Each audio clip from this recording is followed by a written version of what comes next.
to me. Get closer to me. Oh, Wendy! Wow, I thought an old lady there. Oh, Wendy! Not exactly what I wanted to do, clearly, but anyways. Daddy's coming home tonight, Wendy, and it's time for him to go night-night. Because if anybody at all tries to chair to my back again and cause disqualification out of my championship match, then you are going to get put to sleep with the coquina clutch. Who's in the live chat right now, guys? Because we're about to be live with the Club of the Man 1993's SmackDown Live review from the August 21st, 2018 edition of SmackDown Live. Let's see who's in the live chat right now and who's going to be put to sleep. We've got Lauren. Oh, Lauren! Oh, Mark! All right, guys, I'm going a little chaos here, but I just got a kick out of that segment tonight with Joe and Styles. Okay. I'm really there. Okay, that's just my little entrance. But guys, yes, what is going on? This is the Club of the Man 1993 coming at you for my live review of SmackDown Live, the August 21st, 2018 edition of SmackDown Live. That, of course, like SummerSlam and Raw and TakeOver Brooklyn, took place tonight in Brooklyn, New York, at the Barclays Center.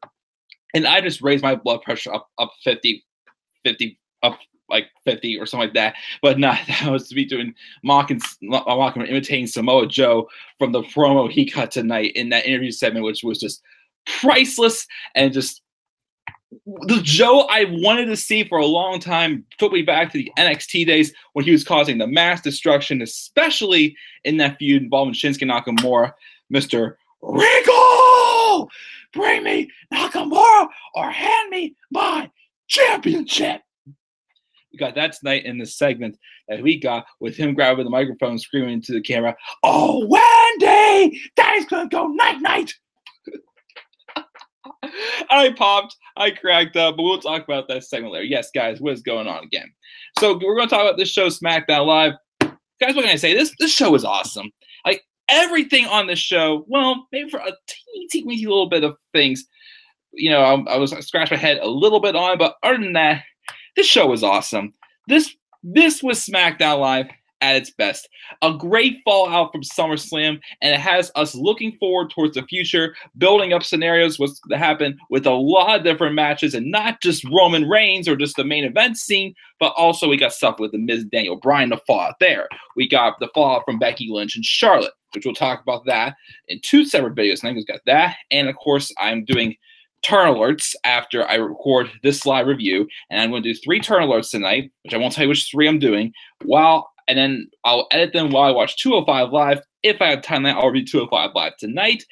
If not, I'll do that tomorrow morning. But man, we've had a lot set in stone tonight, and also stuff with Jeff Hardy and Randy Orton, freaking awesome as well. We'll talk about all of that, but let's get right to this view. Back to the live chat, and this time without, you know, being so intimidating and being a big scary monster like Joe. Let's see who's in live chat. I know we got Lauren and Lauren and Mark in the live chat. Lauren says, hey, so does Mark. What's up, guys? Lawrence gives it an A+. Fantastic show.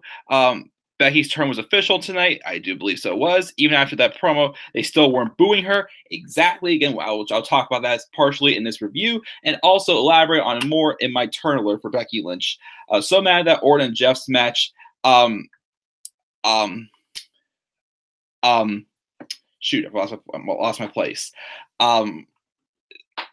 Yeah, she's mad that the Orton and Jeff's match had a split screen, though. True, but still, I liked what they did with that. Fans know Becky deserves better. Charlotte got booed. Exactly. She only bad things were the New Day winning and Carmella getting her rematch next week. She thought was bad. We'll talk about that stuff, definitely. And she thinks the Bar, Rusev turned face, and Becky turned heel. 2 out of 3 of those I'm doing that. There's one other turn I'm doing tonight. And yep, you were right. We are going to be getting Miz and Maurice versus Daniel Bryan and Brie. We'll talk about that as well. And I do look forward to that tag match. Jeff has a bad back, but I give him credit for doing that Swanton bomb. Oh, yes, so do I.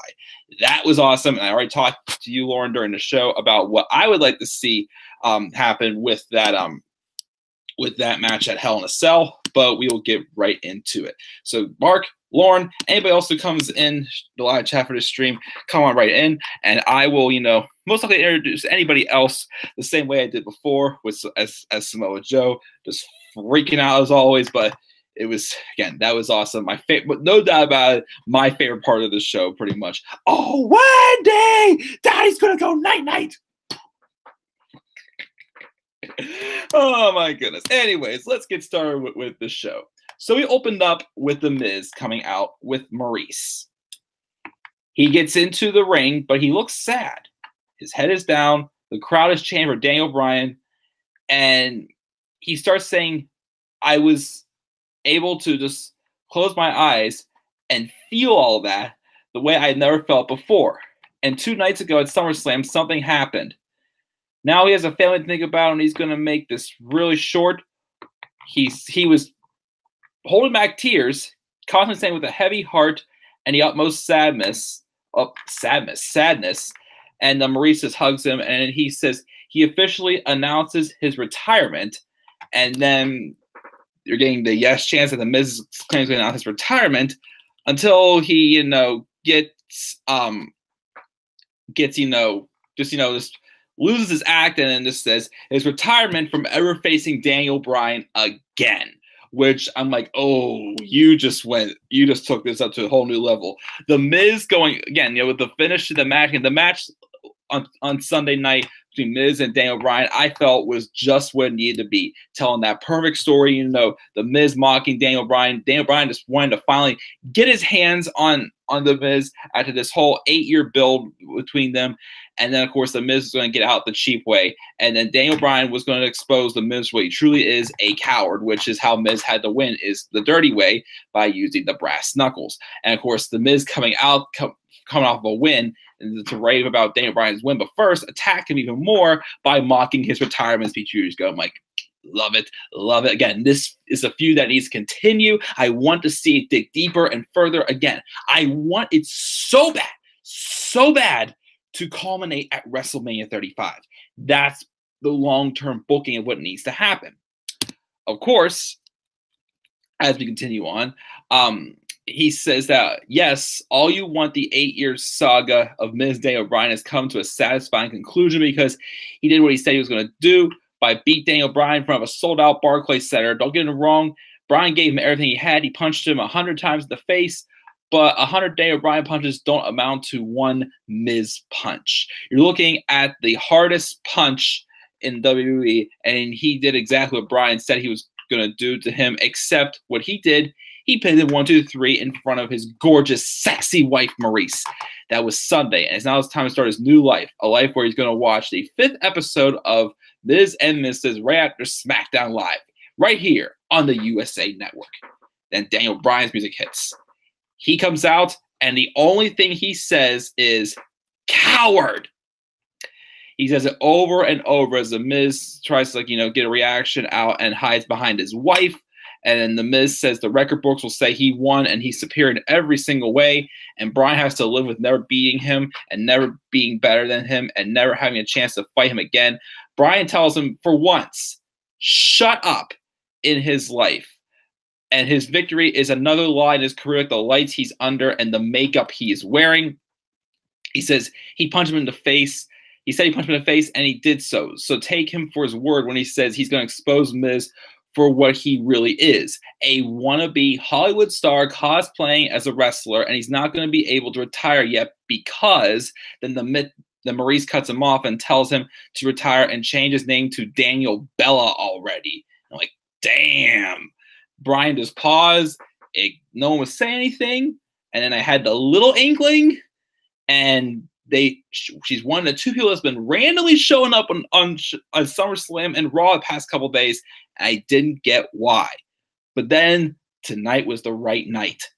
Brie Bella's music hits. Brie Bella's made her return. Well, she did return at Raw 25, and at, of course, the Women's Royal Rumble match. But this is kind of like her, her return. She returned because she has not been in action. Well, before the Women's Royal Rumble, the last time she had wrestled was on the WrestleMania 32 pre-show in that 10-women tag match, especially her retirement match. But Brie comes out. She runs right past Daniel Bryan as Maurice is getting out of the ring. So Miz stayed in there, but then they went as far as having Brie punch the Miz in the face. And she starts beating down the Miz, and then Bryan joins her, and he punches him clean out of the ring. They stand tall, and Bryan points out that his wife has a sweet punch. Plus, he had a chat with Paige, and they set up a match at Hell in a Cell, but it's not just going to be one-on-one again. It's going to be a mixed tag match, and their wives are going to be their partners. So the match is official for Hell in a Cell. We're going to get Daniel Bryan and Brie Bella taking on The Miz and Maurice in a mixed tag match at Hell in a Cell. First official match announced. Are looking forward to it, of course, because not just that, it'll be the Sunday before my birthday as well. So Hell in a Cell is starting to heat up and brewing as we're actually getting matches that are going to be mattering again. And I cannot wait for this match. It's going to be awesome. It was good to see Brie back, of course, in a reasonable segment this time as well. I look forward definitely to seeing her and Bryan tag together and seeing the Miz and Maurice in action as well. Going to take it to a whole nother level. And it was also apparently announced online somewhere that Miz and Bryan will have another one-on-one match at the Super Showdown, but I guess this time it'll be for the #1 contendership for the WWE Championship. So again, this feud is really going to new levels. It's what I wanted to happen. Not just a one-off match. This feud has to continue again. Somehow get it to WrestleMania. I really, really want this feud to somehow lead to a story to WrestleMania, because it's been a long-awaited feud that you can't just do this, just one-off and then this and that's it. No, you got to have this dig deeper, dig it very deep, and it's going to be one of the best feuds we've had on the main roster in a long time. So that was awesome as well to do so. We have The Miz and Maurice backstage looking for Paige. They find her. The Miz asks if this is how she treats the stars of the USA Network, and he doesn't get it. But Paige is somehow a worse GM than Daniel Bryan. Paige offers a counterpoint that Miz got punched in the face by Brie Bella. The tag match will be staying, and it will be awesome, as she said. So we got that to open up. The next match we had was Jeff Hardy versus Randy Orton. And this, of course, felt like just not much of a match, but more so of a fight, because Randy Orton had, again, the upper hand on Jeff the past several weeks. And this was perfect. This was Jeff Hardy finally giving his comeuppance to Randy Orton, who had been targeting him specifically, because Orton, of course, is looking to knock every superstar off the pedestal that gets the respect that he feels that he should be getting, because he views himself as a legend. Again, he's not there to please anyone. He is there just to, do whatever the heck he wants to do. And of course, this match was just a normal one-on-one match at first, but then again, it started getting personal. Randy again reached for the ear gauge and started pulling on Jeff's ear again. And you see everybody in the crowd, and I'm going like, oh no, Randy, no, not again, don't. So I thought versus gonna be a turning point, but then that set Jeff off. Jeff put Randy Orton in the position that he had when Orton first returned at Extreme Rules and turned heel. And he struck Orton with the low blow. Yeah, someone put one on Twitter. Yeah, Shinsuke Nakamura has got even more people sick with, low blow syndrome or something like that, because everybody now is hitting people in the nuts now on SmackDown Live. But it made sense because that's what Orton did to Jeff, and Jeff just unleashed a vicious assault on Orton. And ooh, my thing broke. I'll look at it after. But they start brawling. Orton was getting the upper hand on him a few times, but then Jeff started getting the upper hand on him. Eventually, though, it got outside into the crowd, and then Hardy had Orton set up on a table. He climbed on top of a set of equipment and did a swanton bomb through the table. It looked freaking awesome. And when I saw that, I'm thinking, you know what? At first, the rumor was Hell in a Cell between these two, and I thought maybe falls count anywhere. But then I thought, no. We had a toned-down Extreme Rules match between Alexa Bliss and Nia Jax this year. I think this Randy Orton and Jeff Hardy match at Hell in a Cell is worthy of being Extreme Rules. Let them get extreme. That's what I'm going to predict now. And I will do my Hell in a Cell predicted card sometime this week. But I will be putting on that card Randy Orton versus Jeff Hardy in an Extreme Rules match. It should be freaking awesome. I cannot wait for it, definitely. Because this, their feud they had like earlier this year for the U.S. title was okay. The match they had, I expected better from them. But this is taking things to a whole nother level, definitely, between these two. And I cannot wait, of course, to see where this goes from here. I dropped something on the floor. I just want to make sure it. Oh, here it is. Oh, crud. GPS is breaking, I think. Well, this right here. Anyways, stop getting distracted by my stupid GPS. I already put it on the list anyways, but oh,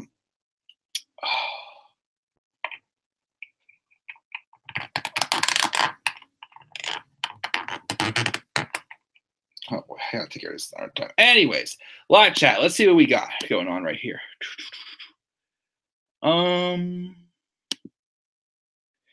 Let's see here. Let's see here. I think Jeff had we already read that. Mark says, I had an idea for the SmackDown Women's Championship match. Let's hear it, Mark. Yep, Jeff got himself disqualified. At least SmackDown has storylines, unlike Raw. Exactly. AJ is looking. So AJ is looking crap against Joe. She loves it. So is New York a face town now since they've been cheering faces for the past 2 days? Guess so. And did you hear that the commentary team said it was the best SummerSlam history? Like, yeah, I agree. It definitely was one of the better ones, but it was not the best. But of course, to Vince McMahon, everything is the greatest of all time, as we're supposed to feel. Joe is defeating AJ Hell in a Cell, most likely. She understands why Brie came back, which works out. She doesn't understand Nikki, though, exactly. This proves Miz definitely the best heel on the roster. That promo was gold. I definitely agree. Braun said he wants to wrestle till he's 70. I did not hear that, but dang, man, Braun. Brie needs to change her theme, she thinks. I mean, I know a lot of people don't like the theme. I mean, I think, I think Brie Bell, with her being more of like a motherly figure. Nikki, well, she's not really a mother person. I feel like, that theme more kind of fits her, but yeah, maybe a little bit of a change could help a little bit. Do you think Nikki or Brie is more talented? She thinks Nikki, but Brie is more likable. That's how I kind of feel too. I kind of feel the same way. Nikki, I feel it might be just a little bit more talented than Brie. I think she's a little more known than Brie. Well, of course, she dated John Cena, but I do think Nikki is more easier to like. I feel. She loves Paige, but she definitely got lip fillers. Yeah, again, she can put on a little too much makeup. Every member of the New Day has facial hair. That is true. They do. Yeah, I heard about Nia Jax and Luke Gallows already splitting. The best part of SmackDown was Joe and Styles, Miz and Bryan, Jeff versus Orton, and Becky's promo. Worst was New Day winning, Naomi versus Peyton, and R-Truth segment. You didn't like R-Truth segment. I actually thought R-Truth segment was funny, in my opinion. I'll talk about that shortly. Jeff and Orton's match was a brawl, which I'm completely fine with that. She loved this side of both Jeff and Randy. Again, it worked because Jeff Hardy was finally just like, again, I've mentioned how a good way to make a great heel is make them hate him. But what makes a good baby face also is them giving the heel its comeuppance pretty much. Take some notes, Bobby Lashley, because he pretty much lets everybody stomp over him. Jeff Hardy didn't let Orton stomp all over him once again tonight. My sister said the gauge pulling doesn't really look that painful. I agree. The fans seem so shocked. I mean, it probably still. I mean, it's.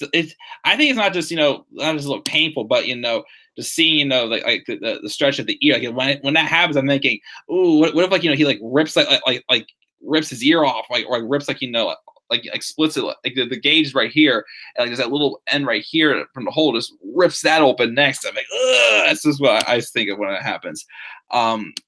Did you know someone in the crowd gave Becky a thumbs down during her promo?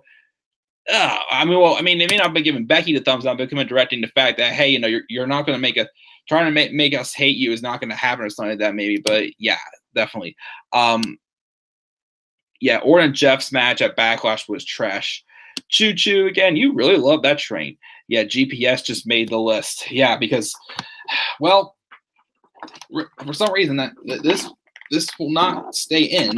It always pops off while I'm driving, and then this piece just popped off like just a few minutes ago.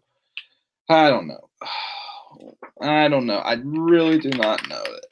It doesn't stay still.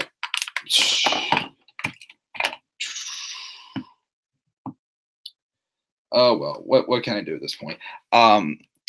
Mark says Becky versus Charlotte inside Hell in a Cell, and Lauren says she agrees. I mean, we are getting the rematch between Charlotte and Carmella next week, which cool getting that out of the way on an episode of SmackDown Live because, lost my complete train of thought there. Because, obviously I don't think people want to see Carmella and Charlotte have another match in a pay-per-view, especially after how bad their Backlash match was. So maybe we will be getting Becky versus Charlotte inside Hell in a Cell. We'll have to wait and see.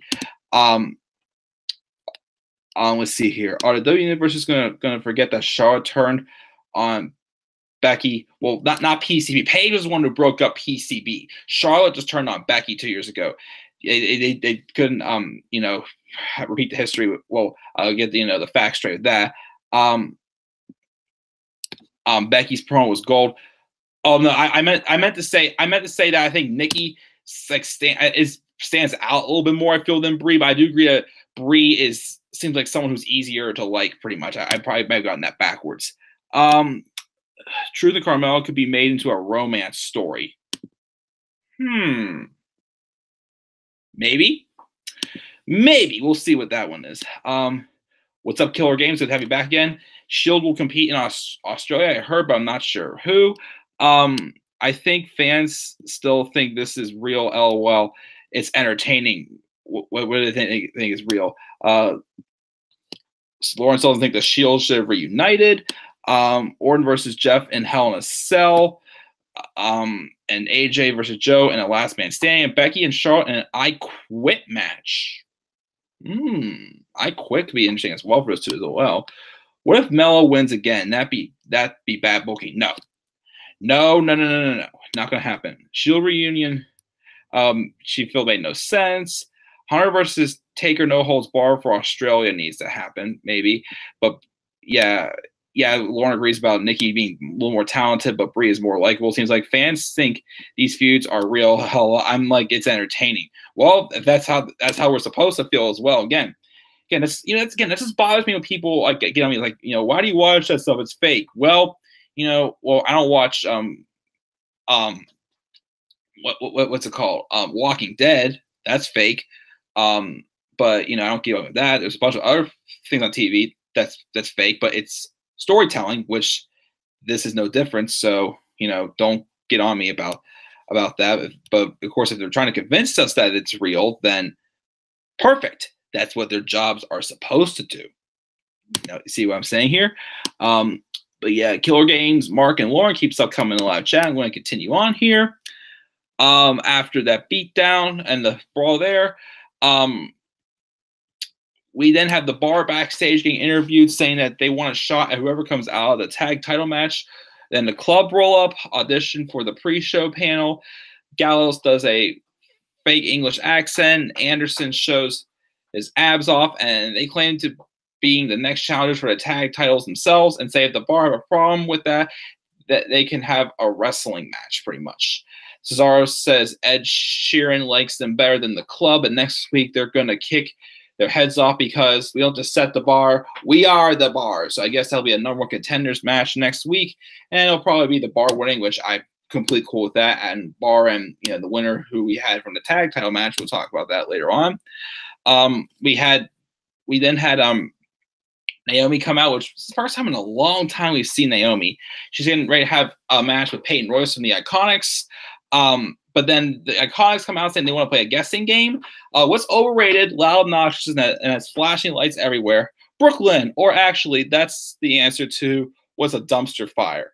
Peyton realizes that Billie Kay is talking about Naomi, and they say, just like Brooklyn, Naomi is definitely not iconic. They had the match, and for the first time in a long time, Peyton Royce wins. I think, the match was, what it felt it needs to be, what, the Iconic should be, not, like repetitively just doing the same thing, but, just look like a dominating stable, pretty much. Having them like pull off the mind games and distractions, and not, of course, not get disqualified, but it's not just running every time about to get a pinfall victory and break it up. Kevin Owens on Chris Jericho. Sorry, but so I'm like, okay, that's what the Iconics should be. So Peyton Royce gets to win. I'm like, okay, hope you'll see more of this, because as I was talking tonight also about the fact that I feel that you realize right now, besides Alexa Bliss and maybe Carmella, and now we can say Becky Lynch since she's a heel, there really isn't any other true heel threats in the women's division. Mandy Rose and Sonya Deville keep losing. The Iconics keep losing. The Riot Squad, well, Ruby Riot by herself would be good, but the Riot Squad themselves are a joke. So who are the real heels here in the women's division? So hopefully, this will get the Iconics on track as well and start having them rack up some wins as well. So Peyton Royce wins, which I feel, that's what needed to happen. Backstage, we have an indie wrestler, CPA, taping up Big E's ribs. When the other members of the New Day come in and check on him, he's eating ribs, so there's a bit of confusion. But Kofi and Xavier Woods say they have things covered tonight, and they reiterate their history in Brooklyn and their conviction that they're going to win the tag titles back tonight. Kofi wants to slap hands, but E has a rib in his paw and his hands, and he settles for a fist bump.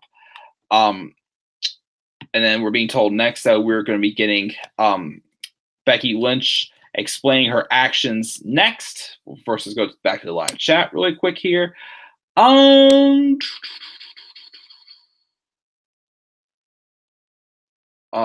Does this Daniel Miz feud mean Brie is out of retirement for a while or just once? It's a good question. I'm not 100% sure if she's going to be around long term or not. Laura says she thinks Brie made her comeback. I think she's having a feud with Maurice after her Hell in a Cell match. Probably maybe at Evolution we'll see Maurice and Brie have a match. Naomi is just a no-show. Is just no one now, pretty much. You're kind of right, since we didn't see her for a long time. We got Hassan, who's in the live chat now. He says, what did Becky do and how did she explain? We'll get into that in just a minute. Finally, time that Payne got a win. Was there a call-up? Nope, there was not. You need to start watching WWE again, Hassan. If not, then don't ask. These are reviews. Oh, sorry if that sounded bitchy, but it's true. And how are you, Hassan? He says, you're right. Alexa and Becky are the true heels of the women's division, but Charlotte is a face. Charlotte pretty much has made herself into the biggest heel. She pretty much has, which again I'll talk about in my turn alert. Ronda is a face, hoping the Bar to defeat New Day next week. Well, the Bar are facing the Club next week. They'll probably face the new tag champions. I feel sorry for all the baby faces on Raw because Corbin are going to make their lives a living hell. That's exactly what's happening. Really, I want to say this right now. It would not surprise me if next week if Corbin made himself the #1 contender for the Universal Championship at Hell in a Cell. Honestly, it would not surprise me at all if that happens. Even though, my thing was if Corbin racked up a few more wins, it's really only wins I think he's really gotten was the second match between him and Balor on Raw. If he racked up a few more wins, I'm like, okay, it would make sense him being the power forward member. But it's like, I still think Corbin, has not fully recovered from him getting all this momentum cut off like he did when he lost the Money in the Bank briefcase. So I don't think, him being in a match with Roman Reigns would feel too suitable yet. Plus, recently on Raw, they had a really long and boring match also. So I wouldn't want to see it. But it's not going to surprise me if that's what happens next week. I believe I see Corbin doing that. So we got that. Especially Finn, he'll make my limits bowl. When is SmackDown Live 1000? SmackDown Live 1000. It's October 16th, I believe. Okay, there, Hassan. I am worried it will suck. Oh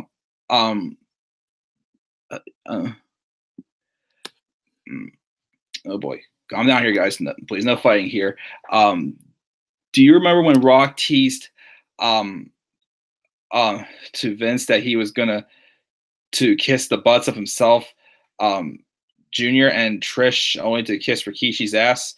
I don't think I saw that segment. No, Corbin better not be in the Universal title picture. Yeah, again, I don't think he's been built up strong enough on Raw yet to be so. But like I said, it wouldn't surprise me if based off of Kirk going on vacation, it would not surprise me if they did do that. I think Shield. Shield, Sanity, who would win? Probably the Shield, because Sanity keeps losing right now. Not fighting like he needs to check it up. He doesn't watch WWE anymore. Yeah, true. Yeah, I guess. I don't know. Anyways, but let's get back to the review here. Let's talk about Becky Lynch. Becky says she deserves to be standing here as women's champion. Charlotte deserves the beating she gave her for taking that from her. And at first I'm like, okay, that's all true. And we all agree with that. SummerSlam was supposed to be her time.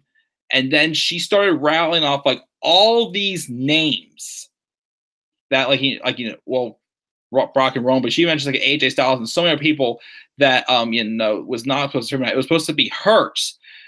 She had to fight her way for months and earn her way into a singles match against Carmella, and had got everything, even gotten over Charlotte being added to that match. Because finally, it was her opportunity to silence the critics who said she was just Flair's friend.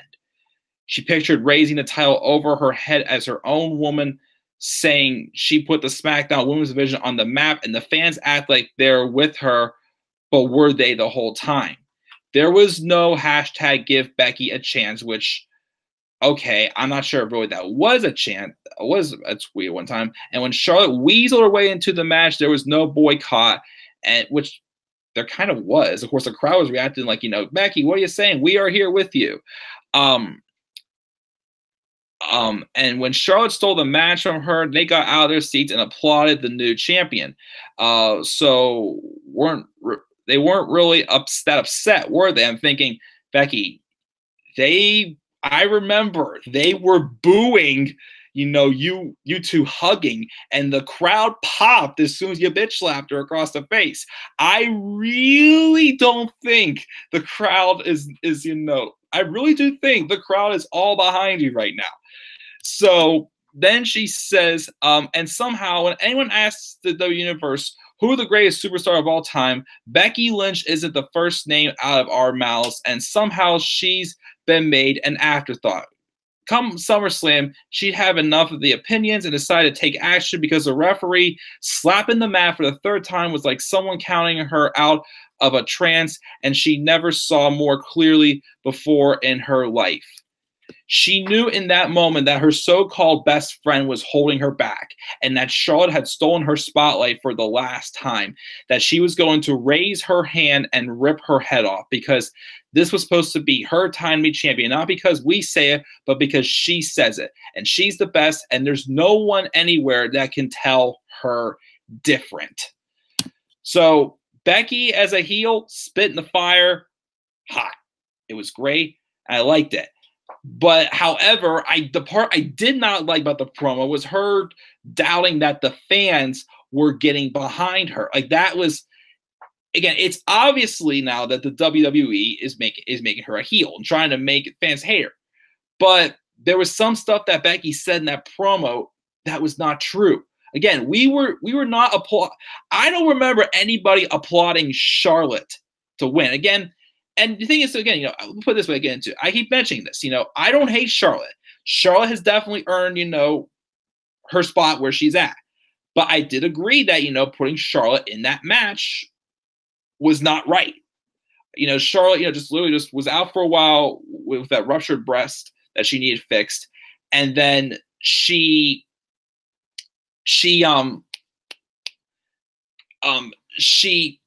I lost my train of thought. She just comes back and immediately gets a title opportunity where Becky Lynch had to scratch and claw. We felt for Becky Lynch, really. We wanted Becky to overcome that. We wanted Becky to give Charlotte her comeuppance, because Charlotte was the one who stepped in her spotlight. The stuff about, the fans, not truly being behind Becky, I feel was not completely true. But I'll talk about this more, of course, in my turn alert. Anyways, getting back to this, Charlotte came out. She runs to the ring, and her and Becky begin to brawl. Becky turns it around with punches of her own, and they go to the floor.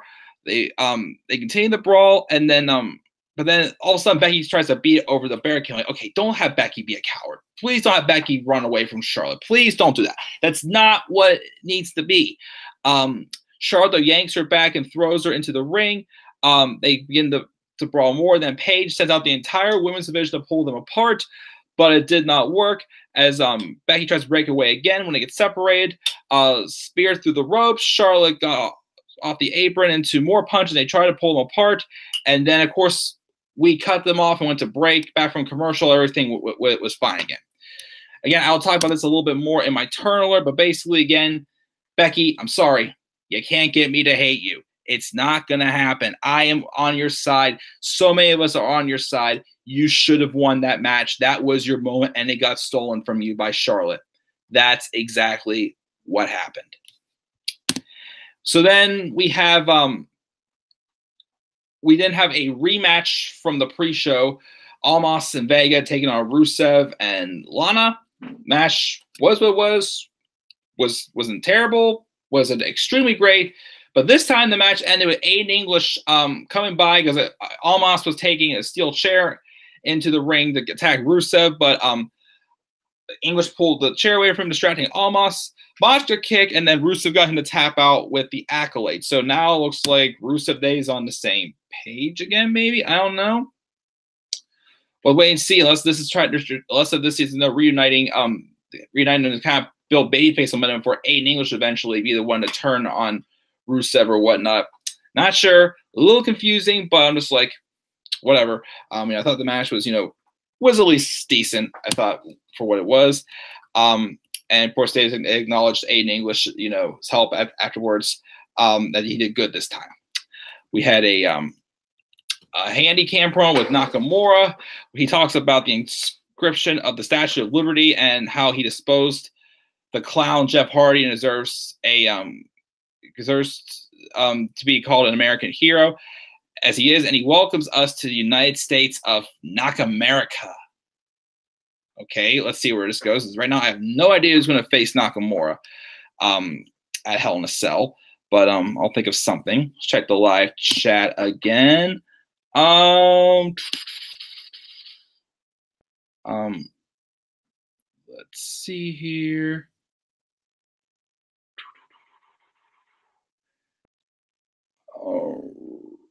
Paige shouldn't have come out and stopped her and Charlotte brawl.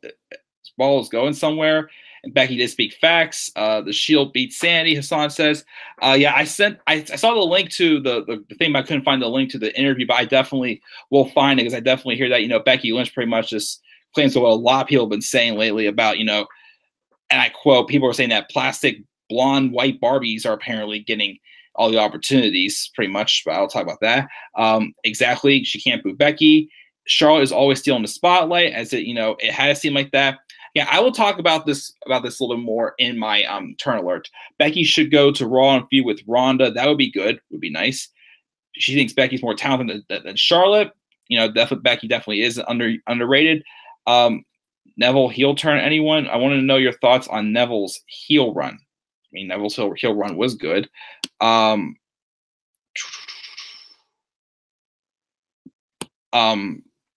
That's what a heel is supposed to do. Boo. They try to get the fans to turn on them. Charlotte only gets opportunities because she's a Flair. I'm sorry. She doesn't really like the Flair family.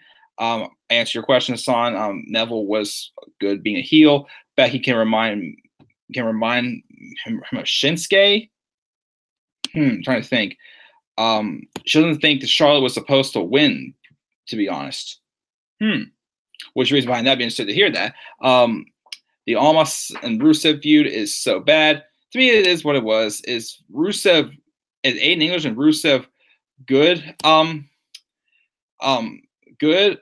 Now, I'm thinking yes. Aiden English helped win. Yes. Mike at Roadblock.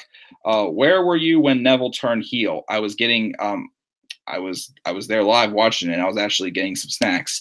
Zelina's hair is never Curly. Hell, well, I just can't get behind all my she claims. That's fine. Is Nakamura facing Jeff again? I don't think so. Knock America, Mex America, both suck. Japanese Mexicans can be Americans. Okay, be careful what you say here. Putting US title belt was stupid. He is a dull champion. Sorry, it pretty much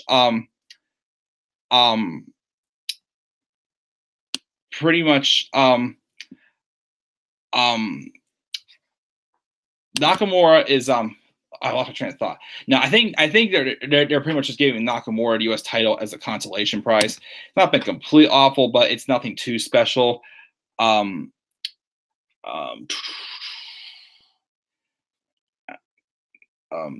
I think Shinsuke could have definitely deserved, a run with the main title. No More Words needs to return as Jeff's song, as well as Pyro. It'd be nice, especially with the Pyro. But unfortunately, they save all the Pyro for Roman Reigns' entrance at WrestleMania. Is it Matt injured? Heard rumors he is. Heard rumors may be retiring. I am not completely sure. I'm just worried that both the Hardy Boys may be, both of them may be just, just wearing down on them pretty much. That's all what I'm saying. Anyways,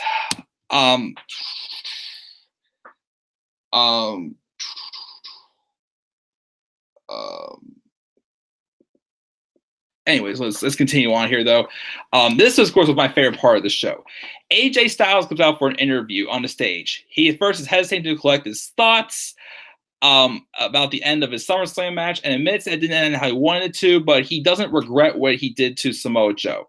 He lost the match because of his actions, and he's not proud of that, but Joe crossed the line that a real man doesn't cross. He broke a promise, but let him make a promise to the WWE Universe and his family, one that he will not break. The next time Joe mentions his family's name, he's going to rip his heart out and show it, but then as soon as he was about to continue on, Styles fell off the stage because Joe yanked him off the stage and starts choking out the Coquina clutch.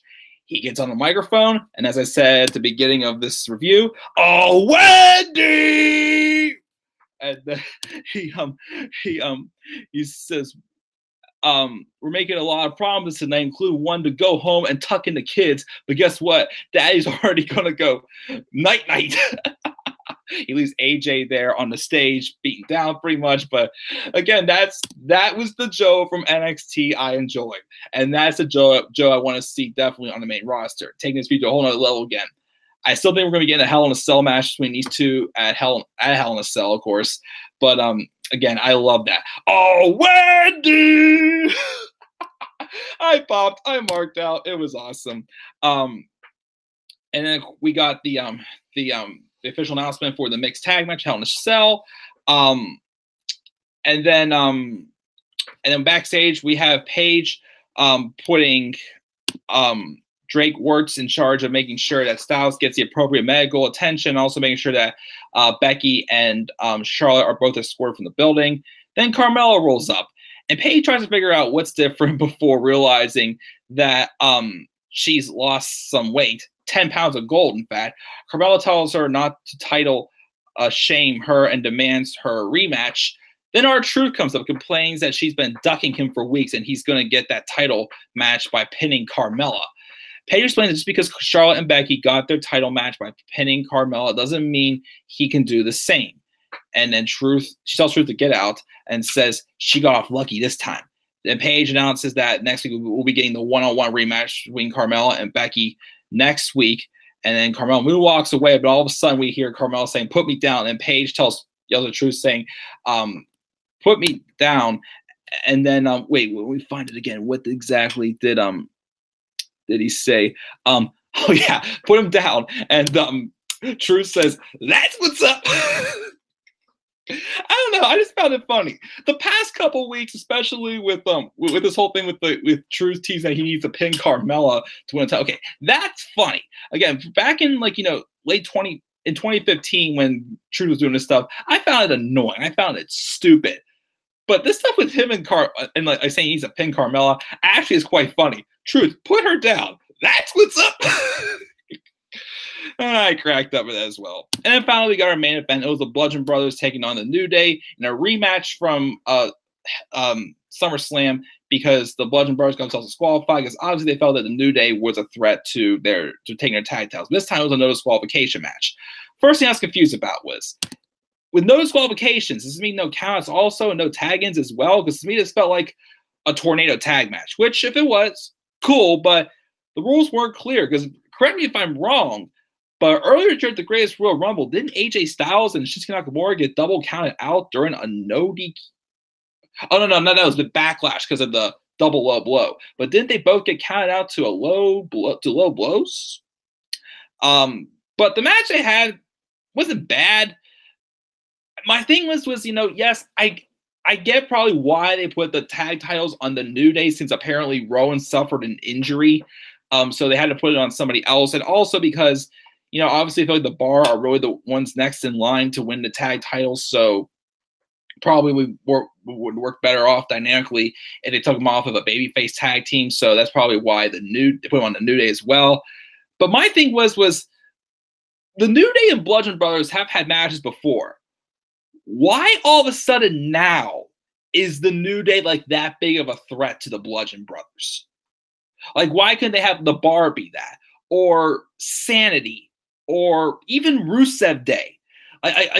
Why all of a sudden is the New Day, all of a sudden tough competition for the Bludgeon Brothers? I did like the fact that they did use, the weapons for good for the most part. It still felt like it was kind of slow and whatnot. I did like the bump that Kofi took off the ladder. The ladder didn't break, but I guess maybe it wasn't supposed to break for Kofi to kick out. And then the match ends with them holding down Harper after Rowan tried to kill Kofi with his malice. But unfortunately, he went into a barricade. Might have, gotten hit in the sunk with his malice himself. Probably just a way to try to write Rowan off TV since he's injured. So they held down Harper and Xavier Woods did his flying elbow drop to the table. So New Day wins. They're 5-time tag team champions. I mean, I'm fine with it. I mean, I don't think this reign's going to last too long. Again, they're probably going to put the titles on the Bar, which I feel is well deserving. So for me, I'm just like, all right, cool. Maybe eventually we'll get a Bar and Usos feud. I mean, we had them have a match last year Survivor Series, but let's see the Bar and the Usos go at it. Should be a pretty good feud. So I feel like that's what the plans are long term. So New Day wins. I'm cool with it. Bludgeon Brothers run as tag champions was meh. It wasn't terrible, but everything was just squash matches. They didn't dig deeper into their characters pretty much. They were just two big scary dudes who would just squash people. Okay, they're dominating. Wow, they finally got to run the tag titles, but you could have dug deeper and went more with them. New Day win. Kofi Kingston and Xavier Woods were in the match, of course, and we're back to the Freebird role with 3 tag team champions. And now they are 5-time WWE World Tag Team Champions. Sweet. So that's how we went out the show, guys. New Day are your new SmackDown Live Tag Team Champions. So before we go back to the live chat, let's check the polls on Twitter. What grade would you give this episode of SmackDown Live? 7 votes. 43% said A, 43% said B, 14% said C, nobody said D or lower. And what show did you enjoy more this week, Raw or SmackDown Live? 7 votes, all to SmackDown Live. Obvious and not unanimous decision. I'm sorry. SmackDown Live was a better show this week. Because of those tiny little nitpicks I gave, I want to give this show just an A. A solid A, not quite an A+, but a really great show for SmackDown Live. Really laid out a great blueprint where the blue brand is going for Hell in a Cell, which takes place on September 16th, 6 days before my birthday, of course. And, of course, tomorrow we'll make it 1 month until I can say, hey, guys, well, I can quote my good friend SpongeBob here and say, hey, Patrick, you know what's funnier than 24? What? 25. So, yep, countdown to my birthday begins tomorrow, as it'll be 1 month till my birthday as well. So let's check the live chat one more time, see what we got here, and then I am checking out. I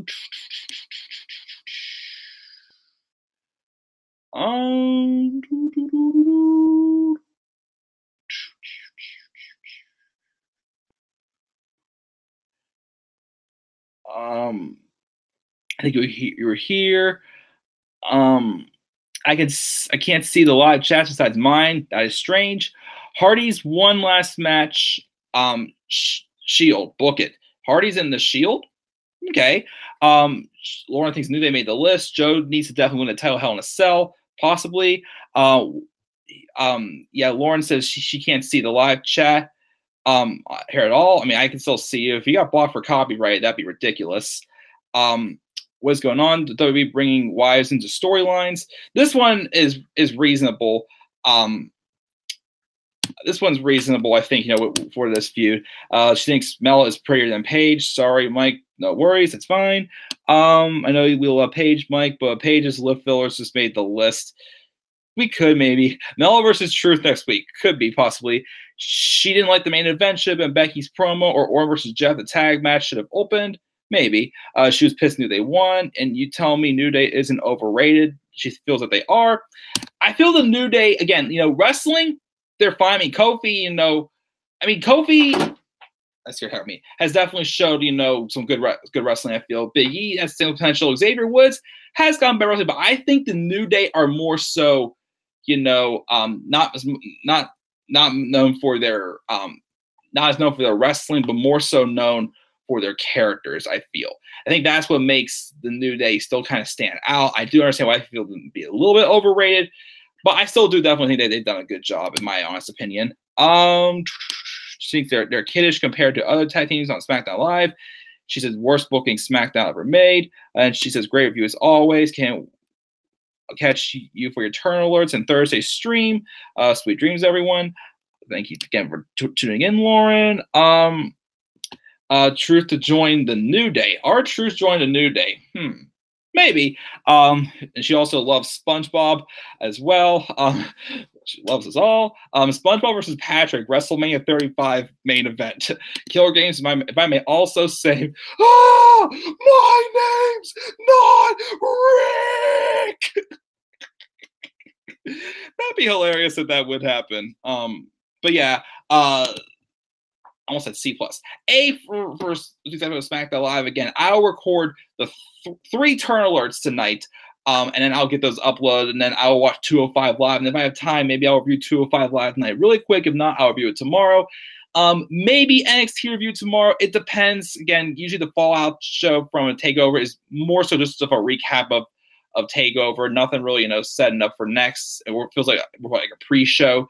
So depending on if I feel if it's reviewable or not, I may not review NXT tomorrow.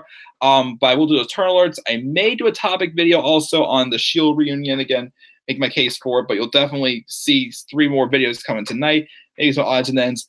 My special live stream this Thursday is going to be my top 10 favorite Dean Ambrose segments. So that'll be for this Thursday as well. And then I guess just stay tuned for whatever is left, more is to come on this channel besides my odds and ends and like that. So guys, thank you to Killer Games, Mark, Lauren, Hassan, all of you guys for joining me in the live chat tonight. Please, as always, if you like what you saw in this video, press that like button, subscribe to my channel, leave your comments down below. What grade would you give of SmackDown Live tonight? And which show did you enjoy more this week? Raw or SmackDown Live? Leave your thoughts down in the comment section below. And as always, remember to click my like and subscribe more before content comes to this channel, and follow me on Twitter as well at TheManAirBoy93. And guys, I will see you guys later on for whatever my next video is. So stay tuned for the turn alerts. And until then, guys, I will see you all later. Have a great night and peace out, everybody.